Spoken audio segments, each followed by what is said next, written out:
All Hang out right, I as think looks like we're live. Sweet. So, hello everyone. Welcome to the first episode of Angular Air. This is actually sort of the second episode. We had an episode 0 last in 3 weeks ago with the Angular team, and we are very excited to be joined by John Lindquist for our first episode. Say hi, John. Hello, everyone. How are you today? And not great. also, obviously, with me is Todd Motto. And I am your co-host, Kent C. Dodds. So Todd, why don't you go ahead and take us into a couple announcements, and then we'll get on with our main content for this episode, hitting the ground running with Angular. Cool. Hey everybody. So it's great to have John on the show. He's helped me a lot with my learning of Angular. So thanks a lot for joining us, John. You can ask us some questions on our website for future episodes. We're going to run through some at the end of the show. That's ng-air.github.io. Be sure to follow everyone on Twitter and Google+, especially our Angular Air channels. Next week's show, we got Brian Ford joining from the Angular core team. He's going to be talking about Angular dev tools. We've got a shirtjs.com. They're actually sponsoring a giveaway for the top question on our website's Google moderator panel. So submit some cool questions, and then hopefully you'll be in for a chance to get an awesome t-shirt. I've actually got it downstairs, so I should have waved it, but it's too late for that now. So yeah, let's jump in. So All right. So John, do you want to introduce yourself first, and just so everybody who doesn't know you yet knows you? Sure. My name is John Lindquist. I guess as of the past few months, I've been working with Egghead.io exclusively, but before that, I was working with JetBrains as a WebStorm evangelist. Before that, I was at a company called RoundArch working on big enterprise applications for the Air Force, Bloomberg, things of that nature. I was also the lead architect, and I'm kind of ashamed to admit this, of HBO.com, which is a long, long story that we saved. Anyway, I'm not going to get into that today. But yeah, I live in Utah, married to a beautiful wife, have 3 boys, and another one on the way, and that's me in a nutshell. Awesome. Do you want to talk about Egghead.io, that little guy with the Santa Claus hat on your screen there? Sure, yeah. So Egghead has been a dream of mine for a long time because video tutorials, in my opinion, need to be done a certain way because videos have the benefit of showing people how to do something, but they also have the downside of making you sit through things you don't want to watch. So if you're a speed reader and you got a technical book in front of you, you can just cruise through it, pick out the parts you want to see, and videos don't really allow that. So I'd find myself watching other technical videos, and you'd always see someone like introduce themselves. Hello, my name is John Lindquist. Today we're going to be talking about such and such technology this is part 5 of series 7. And there'd be like a 1-minute intro, and I'd already lost interest, and I'd be switching over to other tabs and stuff. I'd be waiting for them to get to the meat of what I really wanted to watch. So the Egghead bite-sized video style is more, we just want to give you the meat of what it actually is you want to learn, so that you can take a lunch break, you click play, and you don't have any time to like navigate away and look at something else because you're already up and like it's running and going in the first few seconds of the video. And I just think for me that's what I really believe in, is that our time, developers' time, is so valuable that when I mean, 50% of your job is probably spent on Stack Overflow or Googling or learning something, and you want to learn it. You don't want to waste time listening to stuff that's not important. So I wanted to create a video site of videos where 100% of it was important. And not every video is perfect, but it's kind of what we go for.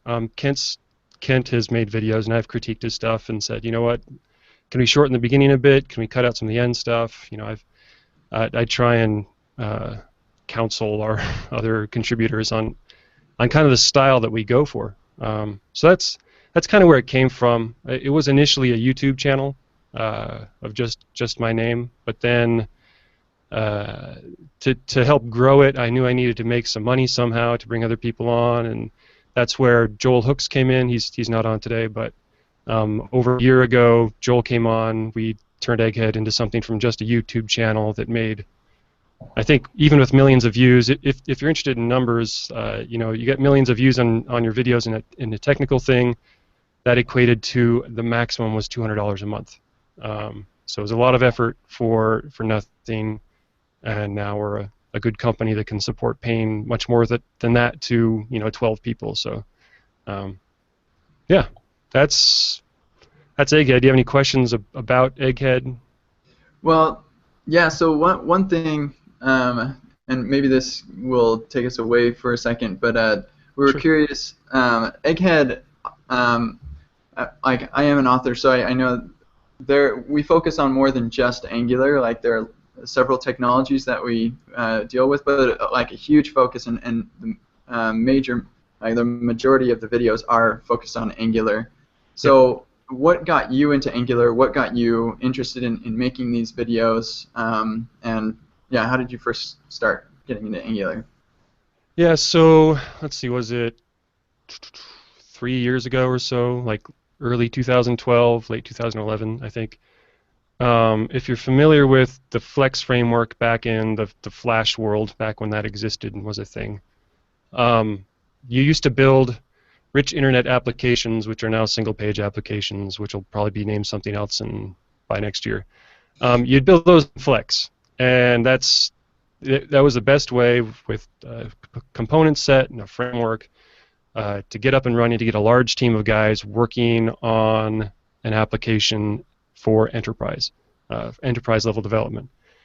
Now, when Flash was pretty much killed off by a letter from Steve Jobs, we realized we needed to pivot to something else, and Angular was honestly, the timing of its release couldn't have been more perfect for the time for a good JavaScript framework to come out.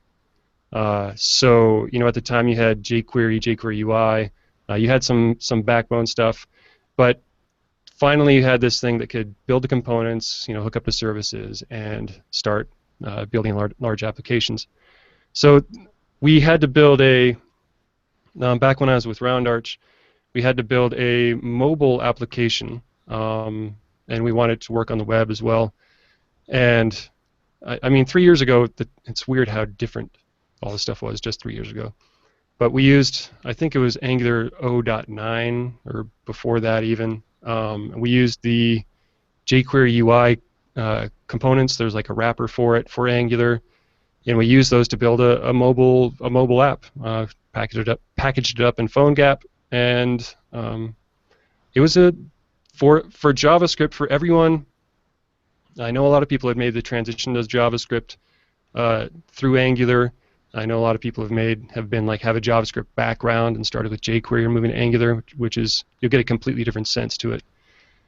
But we took a lot of guys who just hated JavaScript with a passion, and Angular was one of those things that helped convert people to JavaScript because of the two-way bindings that they were used to, the template syntax, how easy it was to build services without having to worry about too many other things. And that's kind of my humble beginnings. But I guess right after that, I think in March or May sometime, yeah, I think in 2012, around March-ish, I was already doing videos for Angular, and Mishko and Igor and the guys had seen them, and they asked me to come out to Google and make the videos for the homepage. So if you go to AngularJS.org and you look at the videos on there, those are things I produced years ago. So I went out there, I met with the guys. It was hilarious because it was before 1.0. They're off in some bunker on the Google campus. It was just Mishko, Igor, Vojta, Brad. I think Vojta was on vacation when I first got there. So it was just those few guys. Now the Angular team's like 20 people or something, 20 plus people. And we met, and the other funny thing is if you're familiar with the framework life cycle of popularity, back in the early days on the mailing list, you could ask a question on the mailing list, Mishko would comment on it, Wojto would be on there with his take on it, and then some other, like Pete Bacon, Darwin would be on there commenting and giving you this awesome feedback, the core contributors. Those days are long gone, and they have no time to check after the mailing list and things like that. Well, the mailing list is huge now. Yeah, it's huge. There's tons of questions all the time. But it's just funny because every framework you kind of see that where they set up a mailing list, and the core framework people will start answering questions, and then it'll grow in popularity, and the core people will start working on fixing issues and performance and everything. It's kind of the mailing list framework life cycle. Seen it a few times. But yeah, that's kind of how I got involved with it. I've been doing videos long before that on at a site called pv3d.org, which was based on Papervision 3D. Which was pretty popular back in the day. That has since, again, died off, but that's what technology does. It dies, which is a sad note to end that thought on. But technology dies. Yeah. And you're not dying there. But so one of the things, I came from a background building websites and then into building web applications, and Angular was actually like a first proper framework for me. Yeah. John, you've been doing this longer than I have. Was Angular the first framework you used, or would you recommend it as a first framework for people? So it was the first JavaScript framework I'd used. We played around with some Backbone stuff back in the day, and I can't even remember the names of the other ones now. I'd used plenty of other frameworks before that. In other languages, so I think the transition to Angular is much easier if you're familiar with framework concepts.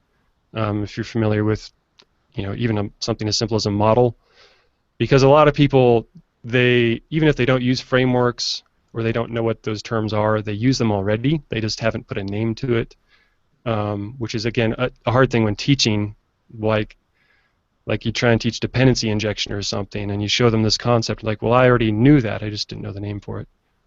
But so for a first framework, I think it's good.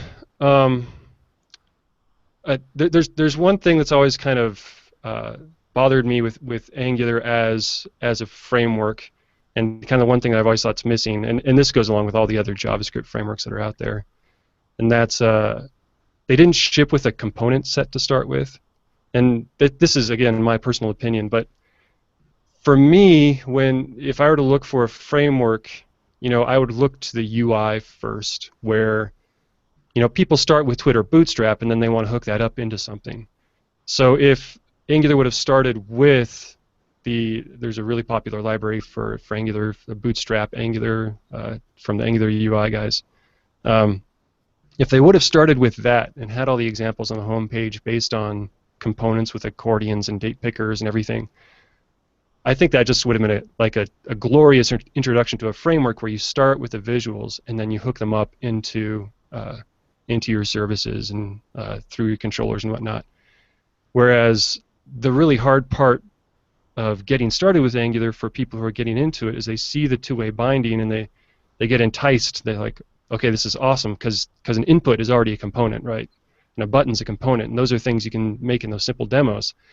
But then, step 2 is okay, now go and build your own components, which is a huge leap between a simple demo and actually building components, and that's where people they shy away from writing directives because that. Even Mishko's apologized for how complex the directive syntax can be, but I just wish it would have started that way. And I think the material design, if you've seen that for the material design for Angular, is going to be awesome. I think it's late, but it's awesome. And that'd be interesting to see with the other frameworks that are out there growing in popularity, React and all those, to see if they would ship with a component set. How it would kind of change your approach, UI first, and then hooking it into things. But yeah, Angular is a first framework. I guess my other comment on that is one of the first things Mishko told to me when I met him the first time, when he was really super excited about building out Angular 1.0, and that I don't think anyone really appreciates with Angular, or they kind of take it for granted, is the composability of directives. And what that means is that you can create your own component, you can create your own behavior, your own ng-click, ng-show, ng-hide, ng-repeat. You can tag those together and build this awesome DOM where you have your custom attributes, your custom component, and they all kind of link together and can work together on the same element. It's really an amazing feat that they pulled that off, and now it gets supremely complex with priority and compiling and all that sort of stuff. And I think that's why he's so proud of it. But yeah, it's amazing that, and that's the other half is that I think they should have shipped with components. The other half is they did ship with behaviors, and you can imagine if Angular wouldn't have shipped with ng-click, if it wouldn't have shipped with ng-repeat, if it wouldn't have shipped with ng-show, hide, and ng-class and all those, like no one would have used it, right? Like you would have got to the page, and maybe binding would have worked, and then you would have been like, well, what do I do now? I have to build my own directive for ng-click. You get a lot of just jQuery spaghetti all over again, yeah. just so that you get a handle on all your elements. Yeah, so that's my take on it. I think it's an excellent framework to get started with. You have to be ready for that, the leap into directives after getting your first bindings going. But you can't shy away from it, and that's a hard thing. It's so easy to get started, and then you're like, directives are too hard. So, last opinion piece on there, and I have a pull request kind of talking about this, but I've always thought it kind of ironic that providers have they have values and constants and factories and services, which is all just simple wrappers around what a provider is, right? So a provider is the base thing. Everything else is just a simplification or a wrapper or a higher level thing around those. So a service is an easy way to create a service using a provider. Whereas directives have never gained that sort of feature inside of Angular. You've never had a component, which is a directive, which could simply take like just a template and a controller as controller to hook into it, which would build out a nice component and kind of save you from writing all the different crazy syntax of directives. Right, so just like an abstraction on top of the directive definition object. Actually, when I worked at Domo, there was a guy there named Viper who built a basically what you described, a component method on the Angular module. It was pretty interesting, and it was in some ways a nice abstraction. In other ways, it kind of, like, if you didn't know what it was doing, then it could be a little confusing. So. And that's where it's so important for the framework developers to kind of bless, or I don't know, to validate these approaches and include them in the library, or at least in a library that they develop, so that everyone can trust that approach. Because right now there's if you do a search on Bower or NPM for Angular, there's thousands of things out there, and you're like, okay, I guess I'll base it on downloads in Bower, I'll base it on Google PageRank, like, you're just like, I want the Angular guys to tell me what to do. Yeah. Anyway. Yeah. So let's talk a little bit more about new, like, beginners getting into Angular. We talked about that big leap from the two-way binding, which is like everybody's like, oh my gosh, I didn't write any JavaScript, and it's binding to that input. That's so cool. But then you're like, okay, so now we're going to write a directive, and you get into the definition, or the directive definition object, and it starts to get a little bit more hairy. So what are some of the hardest parts for beginners to be aware of? Like, what if you have somebody come to you and say, hey, I want to learn Angular, what are some of the pitfalls that you would tell them about up front? So the pitfalls are the number one is the terminology. I think there needs to be a really good like glossary, not docs, Yeah. but like dictionary of what these terms mean with little examples next to them. Yeah, you got transclude, directive, the service, factory, and provider, and controller is not even really actually a controller. Yeah. So, and that's where you can't let that stuff scare you off. Like, just kind of ignore what people are saying, grab the example and play with it, and then from practice, that will solidify what your understanding of that definition is. So you just keep on working at it through examples, and don't worry too much if you don't completely understand what something is, because it'll eventually click, because you'll run into that scenario where you need it to work a specific way, and you'll look up the answer for it. You're like, well, that example doesn't quite fit my definition, but let me play with it for a bit. So there's just a lot going on, and it can be supremely overwhelming for new people. That's and when I originally did I did like 50 videos on YouTube on like getting started with Angular, kind of in that bite-sized style. And I tried to walk everyone through those little steps in the terminology and everything, which I hope helped. I've heard it's helped quite a few people, because there's just a lot, and you don't know. I mean, if you get started and the first thing you read is like provider or something, and you're like, well, I thought I was working with two-way bindings, and I thought I was building forms. Now there's this provider term. Now I need to spend a late night up all night playing with examples, and that's the only way to learn, is to stay up until 4 a.m. Working away on something.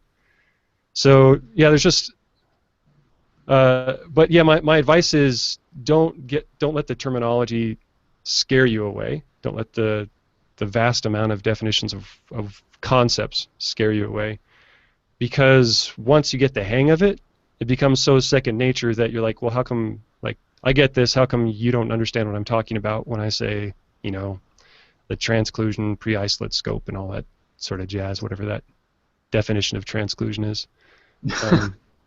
It's made up. It doesn't exist. Well, yeah, that's when you try and put it into words. When you try and put transclusion into words, you're like, what? But when you see an example of someone taking an element and then just placing it inside of another element, and that if something was in the scope in that previous element, it works just the same inside of the next element. Then it makes sense. Makes sense. And actually, I think the first time that really clicked for me was at NGConf last year. Dave Smith gave a deep dive in directives, and it was an awesome talk. And the way that he described it is, it's just like you've got a picture frame, and your directive is the frame, and then whatever's using your directive is controlling the picture.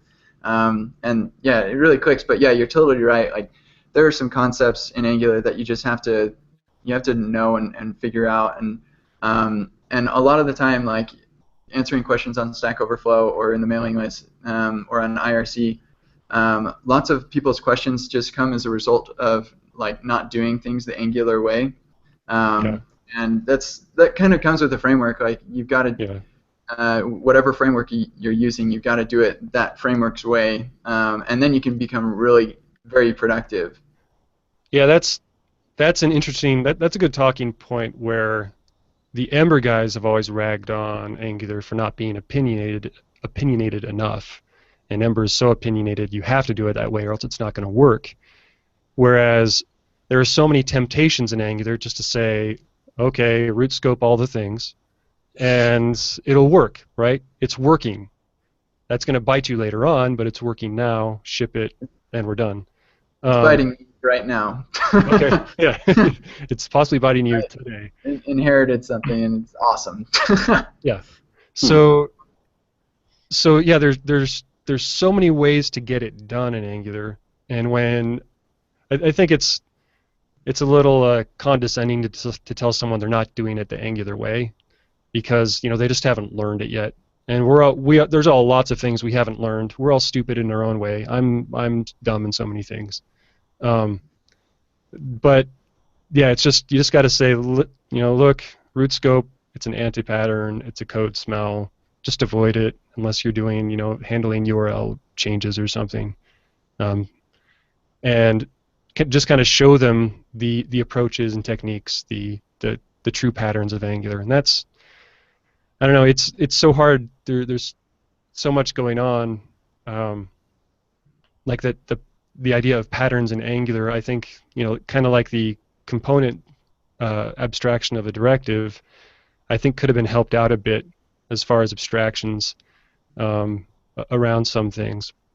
But it's funny talking with Igor and some of the team where a lot of them recommend, well, you just you inject the service into the controller, you expose the service on the scope or on the controller as style, and you just access the service directly from the DOM, and like there's really no wiring going on. You just have this concept of service injected into controller, so you have a place to inject things. Then services exposed if they need to be on the DOM, accessing them directly to it, let two-way binding do its thing, and then you're done. And it's amazing how simple that can be, assuming you know what you're doing and you don't let all the bindings and changes bite you. So anyway. Cool. So actually, that leads into our next talking point that we wanted to bring up, specifically the changes in Angular. So you've been using Angular for a long time, like pre 1.0. Most people who are using Angular now did not experience those days with the yellow background website and yeah, those olden days. So what would you say are some of the biggest changes that have happened in Angular since the first release? So I'll say this. I think the most significant change in Angular came with the release of UI Router, because it allowed for more stateful views and easier ways to navigate through your application, whereas the ng route stuff was always just a route in a single view, and UI Router allows you to bind routes to a state which can have multiple views. And that was such a needed thing. Everyone would comment on that, whether on the mailing list or anywhere. Such a needed thing to have, one section update where a different section update based on the route and based on the state. That was a huge change, and it's something I always recommend whenever I do a training. I'm like, listen, use UI Router. It's the way to go. ng route is just so limited feature-wise. And I know that Angular 2.0 router, which is going to be ported back to 1.x, is going to have a lot of those UI Router features for good reason. I think the controller as syntax as well has been kind of a good move to help organize your code. As far as the beginnings of Angular were more based around easier ways of hooking up forms and data binding to forms and just filling things out. And that dollar scope approach was easy because it was so limited, and Angular wasn't used in super big applications. But as your application grows and grows, you start separating it into more kind of these template controller pairs. You'd have a module with a controller and a template based on a state. And that paradigm has kind of emerged as Angular has matured. So that controller as is huge. And I also think the bind once stuff that's recently come out in 1.3 is a big deal, because there's so many times that you really don't need that watcher running. And as people have seen, too many watchers can be a bad thing.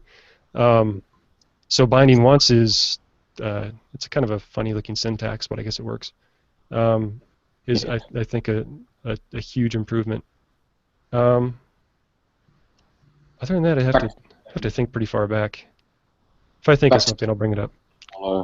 the controller as sort of thing. I mean, I've posted a couple of articles on the controller as, and a lot of people have responded on things like Reddit, and they've said, I don't think this is the Angular way.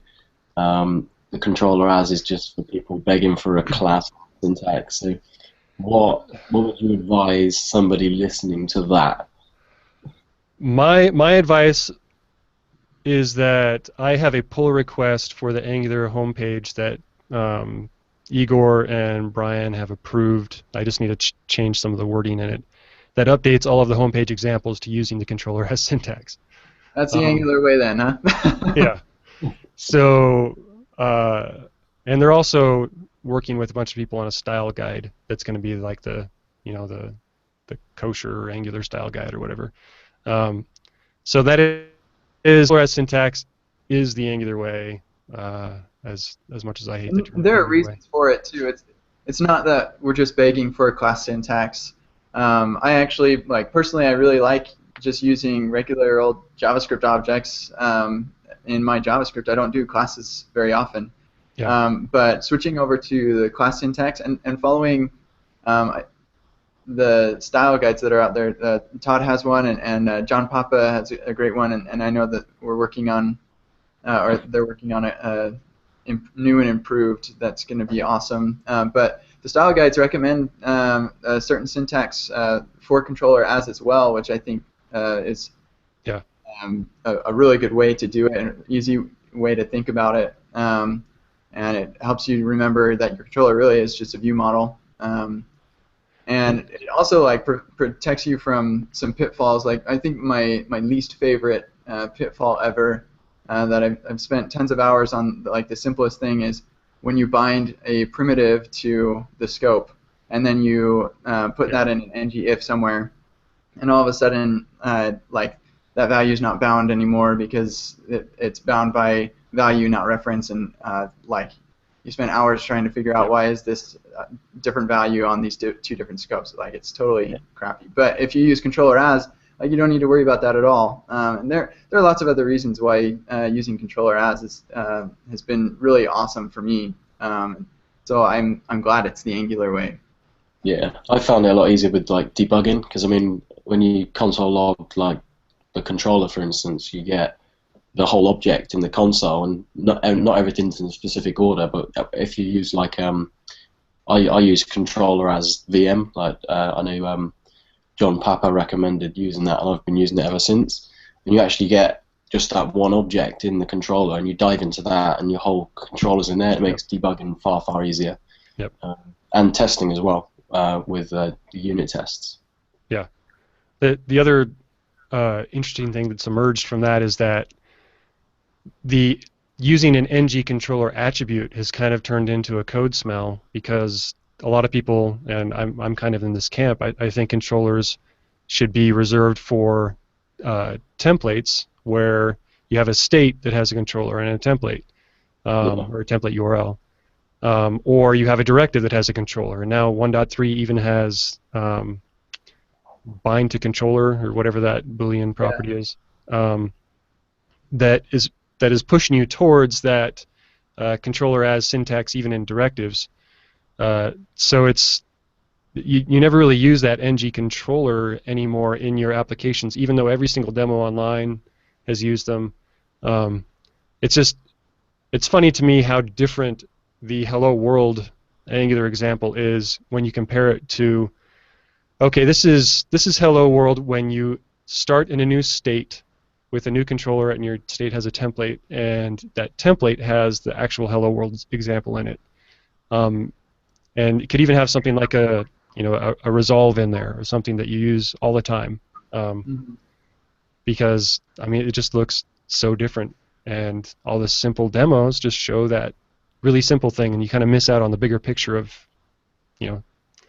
If you actually want to build a web application with this framework, then you're not going to be able to do it the way that simple demos did it back in even a year ago. Yeah, and that goes for every framework too. I mean, yeah. So.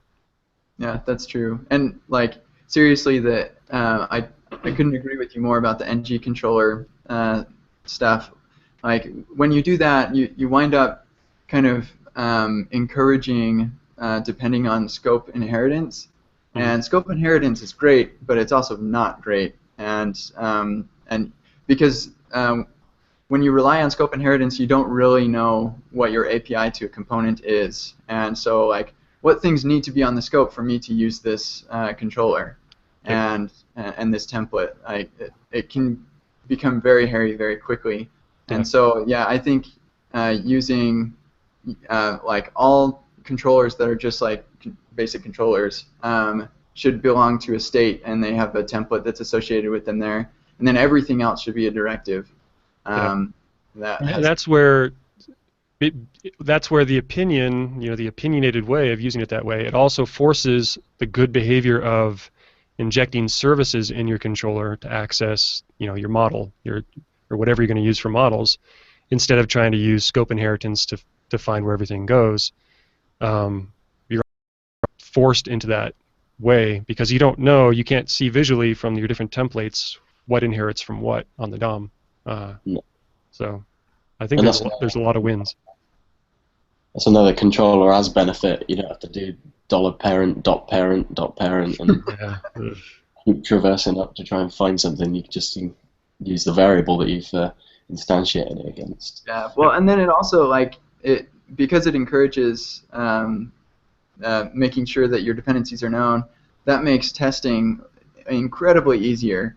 And if you're building an application that you want to that you're going to need to maintain in the future, then you want to build it thinking about maintainability, and testing is a big part of that.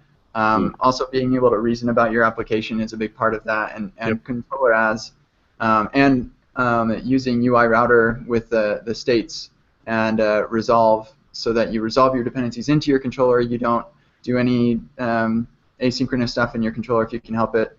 All of that is really helps with the maintainability story of your application, I think. Yep, we are on the same page. Neat. So the big one, Angular 2.0. John, what are your thoughts on that? So there's a lot of thoughts. I think everyone has an opinion, and a lot of people like to overreact. And I would never write my opinion on a blog post or in Twitter or something on a framework, because if you're just reading something, it can always be misinterpreted. You don't know what the tone is. You don't know what they're saying. But I gladly share my opinions. So I think, and I don't remember exactly how Mishko and the guys phrased this, but Angular being the Angular 2.0 being the framework for the future of the web, meaning that it's it's about web components. It's about having these building blocks for building applications for both web and mobile, and also realizing that these are the guys who are in the same building as the Chrome team, which is the most popular browser. So you'd think they'd know something about something. Where we're headed. about where we're headed. And you look at the pieces of how everything fits together, whether it's the DI library, whether it's the Watchtower stuff, or whether all these cool little tools that they're building that you can actually use in other libraries. Angular 2.0 looks amazing for future web development. Now, the way they presented it, and I think Igor's presentation at NG Europe in particular, with all the tombstones, where they said this is dead, scope is dead, whatever is dead. It sent people interpreted that the wrong way, meaning I think they just said, oh, this means that Angular 1.x is dead, and we shouldn't use it for anything now. Don't even touch it. And I just think it was that the Angular guys aren't a marketing team. It's not. You don't expect you expect them to deliver technical knowledge, is what they did. Asking them to get the message right for your project managers, which is funny, because back in the 1.0 days, I'd be like, you know what, you guys need some marketing speak on the AngularJS homepage so that I can sell this to my manager so he can use it as a framework going forward. And it's like, that's that's not who they are. They're not marketers. They're not trying to sell their framework to anyone. So I think that message just came across wrong, because there's very talented people maintaining and maintaining Angular 1.x going forward, and a lot of huge applications already built on it. And you should have confidence that a stable framework that is going to last and the API is not going to change, that's a great thing to build an application on. There's a lot of other frameworks out there where their APIs are going to go crazy or change all the time, and everyone's experienced that. The growing pains in Angular 1.0 of changing APIs and whatnot. And I think it's completely fine to build an application on Angular 1.3 now. They also, I can't remember the way they worded it, but the other really controversial thing was saying there was no migration path, and I think this question has been answered or blogged about time and time again. That they're not done with Angular 2.0, so they have no idea what a migration path would be.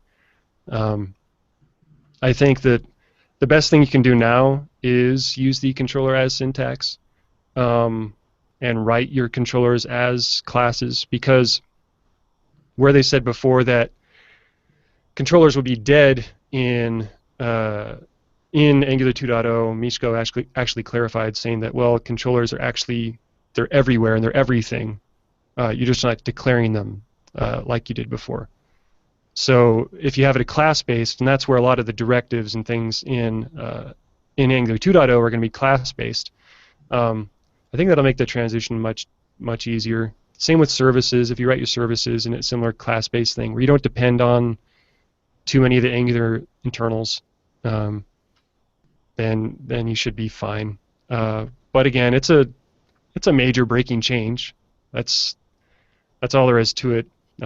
Every framework's been there. Maybe to more of an extent than other frameworks have done.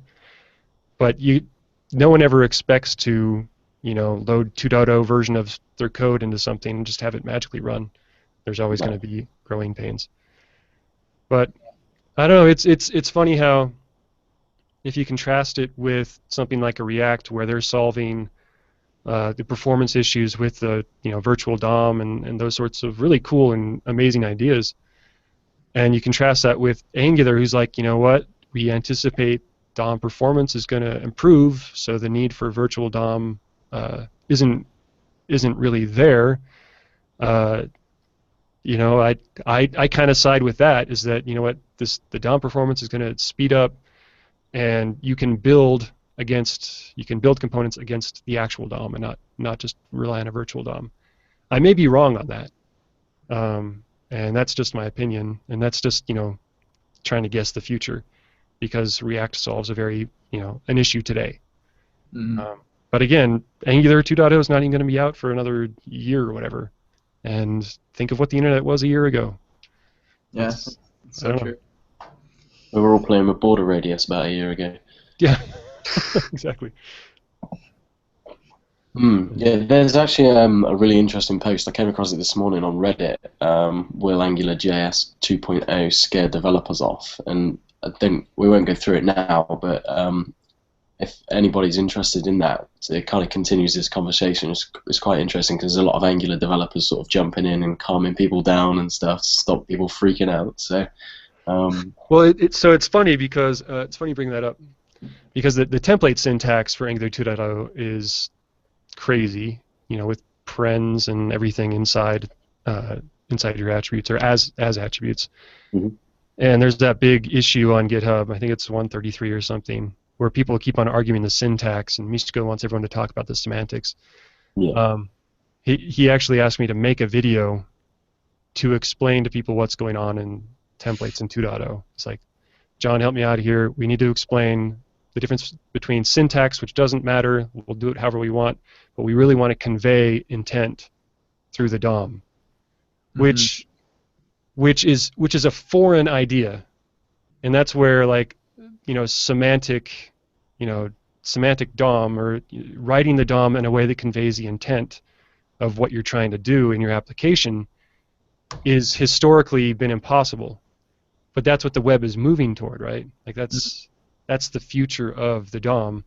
Now the Angular team might see it as a different future than other people, but they're genuinely trying to express intent through the DOM, and that's a good thing. Like, totally. Like, that's one of the most confusing parts when people are trying to use one of the directives that I built. They're trying to figure out my API. I want them to be able to look at an example without having to look at the implementation to know, okay, is this attribute an expression or is it just an attribute? Is this is this two-way bound or like? So with the new template syntax, like whatever the syntax is, I don't care. I just want to be able to tell what these attributes, what they're actually going to be doing, and what the attribute is expecting as part of my API for my directive. So. And I've always used that as a good measure as to if someone understands Angular and if they get what the idea of Angular is trying to teach. If you can read through someone's Angular code base and you go through all the templates and you can understand what's going on without looking at any of the JavaScript, then you know that they understand Angular because Angular is expressing the intent of your application through the DOM. I think that gets lost in the terminology and everything. But that's what they're really trying to do, and that's really what separates them from a lot of other frameworks. But anyway. Awesome. Well, John, thank you so much. We got a little bit of time for Q&A. I think we should switch to that, and I'm going to turn my lights back on. So, Todd, take it away. There we go. Just had to move a little bit. Yeah. I'm just making the website a little bit bigger so I can read the questions. Somebody bodged it. I'm going to have to refresh, I think. All right, I'll get the first one. So the top question is, what are your favorite modules for Angular? The ones that you always include in a new project, the ones that you like most for other reasons. For example, they solve specific problems, which is why you don't always include them. Yeah, so basically, what are your favorite modules? So actually, I saw this question. I checked the moderator thing before, and the guy who posted this question, his name is Olivier Combe, and it's funny that he posted because I think he's trying to pitch his own stuff, which is OC Lazy Load and the local forage library, which are both amazing modules, which I'd use in every project. So kudos to Olivier for framing a question in such a way that it promotes his own stuff by me talking about it. So wait, sorry, I've heard of OC Lazy Load. What was that second one? Local forage. So local forage is a library from Mozilla that allows you to use local storage or IndexedDB or whatever sort of local storage solution the browser has, and it'll give you a consistent API around them, so that no matter what browser you're using, you'll get a good local storage solution. So that's called local forage, and he wrote a wrapper around that for Angular where you can bind directly to things stored in your local storage. So.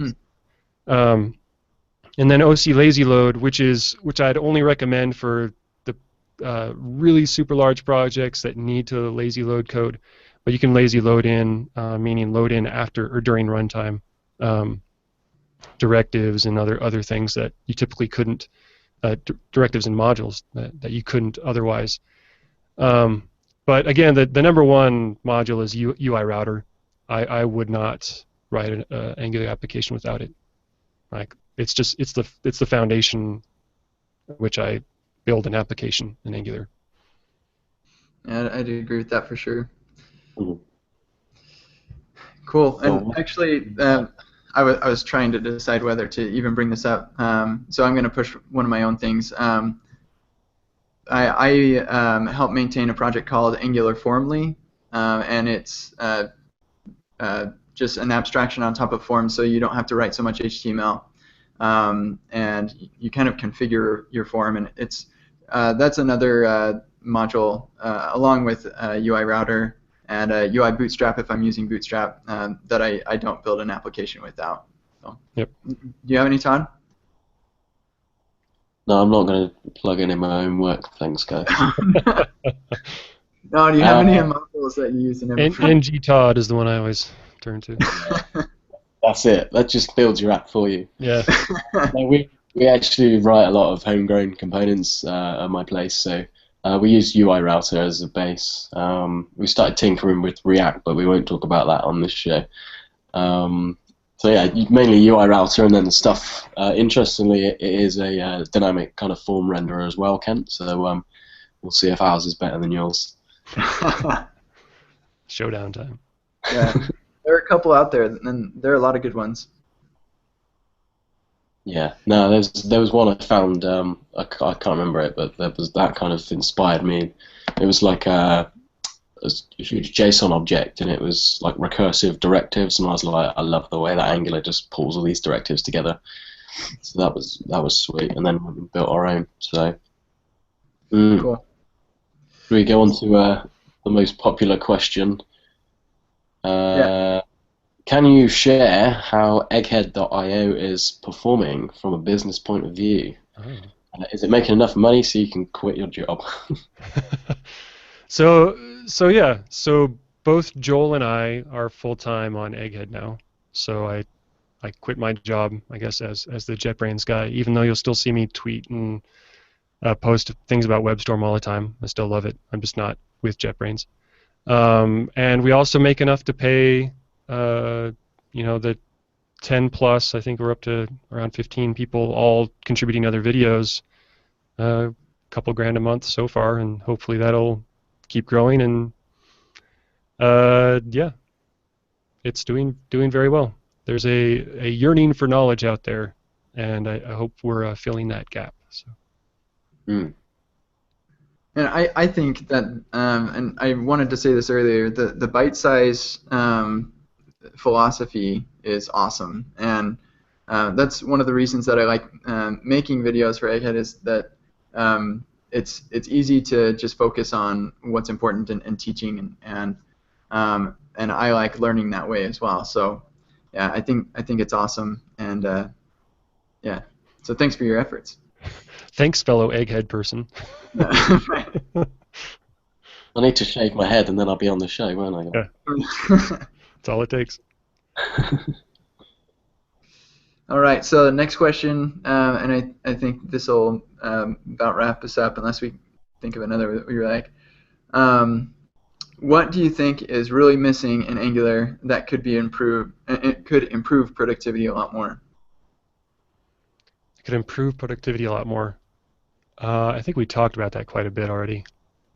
Correct. As far as, yeah. Yeah. Okay, yeah, we can move on. Yeah, okay, this one is more specific to you, but I think this will be our last question. Actually, I'm more interested in the next question after this, so we're going to go ahead and skip to the next one. So, it looks like you're a WebStorm guy. Yep. What's your list of plugins to simplify life? What other environment stacks seem to be working well for people? So I actually get this question a lot, and I got it a lot back when I was the WebStorm evangelist. My recommendation is that you learn the internals of WebStorm better, because there's a lot of things in there, such as there's a built-in REST testing plugin. There's built-in Spy.js for instrumenting your code and like reverse debugging. There's all sorts of crazy features that are already in there, and often people don't take the time to explore the tool that they already have. For example, someone posted on Twitter the other day, like, I really need a good tool for locating duplicate blocks of code in my JavaScript code base. And other people would suggest these things on GitHub, but if you go into WebStorm and you go to under the code menu, you select locate duplicates. Like it shows you where the duplicate code blocks are. So that's the approach I take is I use WebStorm, and if I don't see the feature that I need in there, I make a feature request for it. There's some simple ones like a Markdown plugin or a Git ignore plugin that offer things like path completion and code highlighting. I use one called Ace Jump, which I actually wrote, but someone wrote one called Emacs Idea, which has a better Ace Jump implementation, which is awesome. But that's kind of hardcore stuff. I don't know. And so I guess I have to pitch this now, even though I haven't released it yet. I am working on a WebStorm book, and you can expect a bunch of WebStorm videos to be coming out. But I'm not a very good salesperson, so you'll see it sometime in the next couple months. Cool.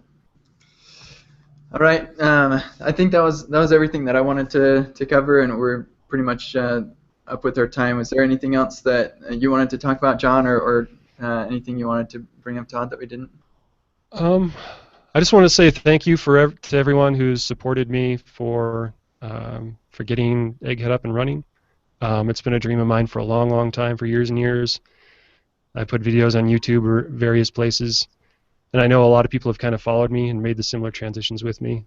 So thanks to all of you, and I know you share it with your friends and whatnot. So, like, you're seriously putting food on the table and feeding my children and stuff. So, like, I really, really appreciate your support. Awesome. Yeah. All right. No, I think that's pretty much it. I think thanks. I was one of those people who supported you, John. You helped me learn Angular. Thanks, Todd. I wouldn't be here if it wasn't for you. All right. So cool. Let's wrap up. We got for anyone who wasn't watching or paying attention at the beginning, we got the next show December the 16th. We won't go into times because we're all probably in different time zones. Find us on the Google Plus page for that. If you hit ng-air.github.io, you can catch all the info there with the Google Plus page, and you can RSVP, etc. Shirtjs.com, they're kindly giving away a really, really nice Angular t-shirt, which we should be wearing as well next week for the best question on the moderator panel on the website. So submit some cool questions, and we'll hopefully catch you then. So thanks everybody for joining us. We had a good count up today, and special thanks to John for joining us. Really great to have you on the show. Yeah. Thanks, guys.